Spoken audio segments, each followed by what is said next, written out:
All right, Pops, we are sometimes, I think, too hard on auto. No, we're not. Here's the deal, Dad. Yeah. New car quality seems to be heading down, right? It would appear as if, yes, that many manufacturers have put quality on the back burner. It does appear that way. However, Dad, this would not be the first time this has happened. Ford quality has seemingly gone down. Hyundai, Kia, the amount of recalls they have gone down. GM's got recalls. Even trusty brands like Subaru has some pretty serious stop sales happening. Yes. I wanted to read you, Dad, from a 2009 article that talks about the Ford Pinto of all vehicles. I remember that. And let's just dig in a little bit about that was the car that I suggested for their marketing. Yeah. That they should advertise that every Pinto comes with a free asbestos driving suit. Let's dig into the similarities between what's happened then and happening now, okay? Yes. The Ford Pinto is a car that became notoriously associated with fuel-fed crash fires in the late 1960s and early 1970s, when the compact vehicle showed a propensity for catching fire when involved in even low-speed crashes. In 1977, an internal memo revealed that Ford was aware of design problems with the Pinto that made it more susceptible to crash-related fires, but that it had been deemed the overall benefits of redesigning the automobile, which included preventing an average of 180 deaths per year, to not be worth the cost, an estimated $11 per automobile. A whole $11. Company documents showed that crash testing revealed that although the Pinto's gas tank was positioned according to industry standards at the time, the Pinto was situated in such a way that studs protruding from the rear axle would puncture the gas tank in the event of a crash. Test results showed that fuel leaks were common in the Pinto and any of the other 4 basic crash types: frontal, side, rear, and rollover. In particular, more than 1/4 of all rear impacts produced a fuel leak that could result in a fire and fatality. Out of 11 test crashes, only 3 cars survived, and they had their fuel tanks modified prior to testing. Wow. $11, remember that. $11.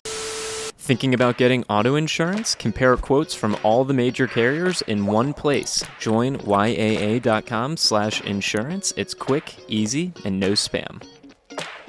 Ford had a decision to make. It was in compliance with industry standards of the time, so it was not breaking any laws, but its own research had proved the car was unsafe and even deadly. The manufacturer implemented a now notorious, quote, cost-benefit analysis, and this is where I want to dig in. Okay. Estimating a National Highway Traffic Safety Administration, NHTSA, approved figure of $200,000, quote, cost to society for each estimated fatality versus an estimated $11 per vehicle production cost to modify the design and location of the fuel tank.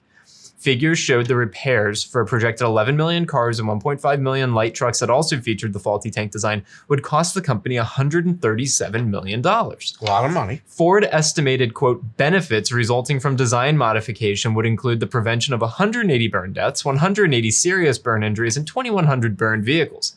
At a savings of $200,000 per death, $67,000 per serious injury, and $700 per injury, total benefit was estimated at $49.5 million.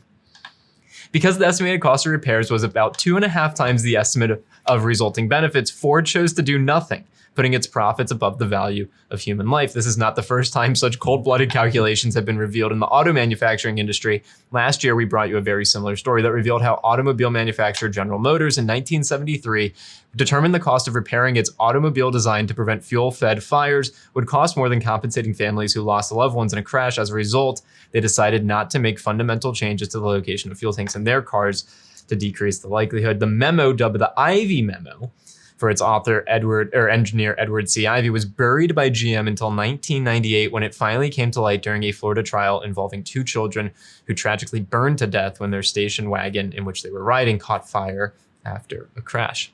I was reading this, Dad. Yes. And you know, we've got the Hyundai Kia fire recalls going on right now, 6 million plus vehicles. The Theta engines from Hyundai Kia with the major recalls. Ford allocating $1 billion, part of it for supply chain issues, but also, as their CEO has said, for quality control issues. Do you think the same type of cost analysis is going on right now? Oh, absolutely. It's Nothing so sad. has changed. Nothing has changed. Most major corporations value profits over humans. Okay, it's just that simple.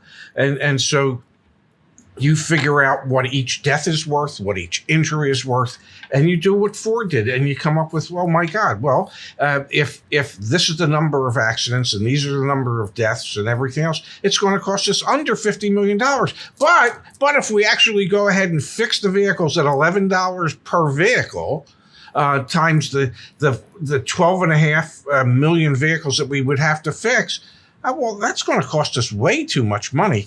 It is as if they have set as a corporation their humanity aside. Well, and to be clear, this was back during the Pinto time. So they still do it today. Yeah, okay. To be clear, they still do it today. The same people that calculated what each death, what each injury was worth then, there's still people in these organizations that are calculating that today, okay, at today's dollars.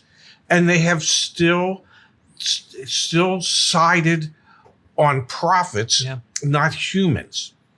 That is, even though they were in compliance at the time, that is, I don't know the right word for it, but it's inhumane.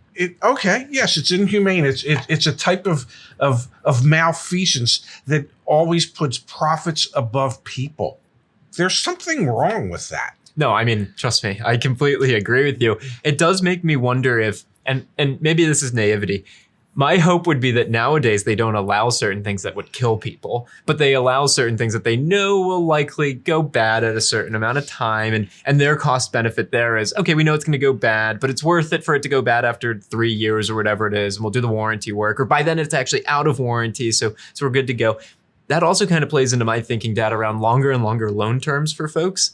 Those vehicles are out of the manufacturer warranty. And I think it's naive to think that these companies, these OEMs, the original equipment manufacturers, even my iPhone, Apple, right?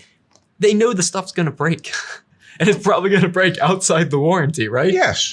They know there's design obsolescence for all these items, whether it be your cell phone, your television, or your automobile, or in your case, your bicycle. Yeah. But it's just the inhumanity to man that is expressed almost on a daily basis by most of these major corporations.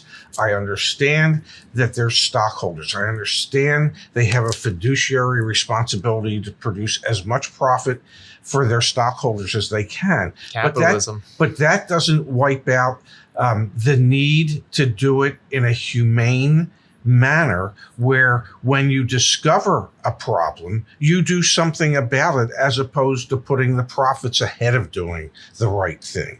And so that's why, one of the reasons why doing the right thing is so hard, because the rewards for doing the right thing aren't there.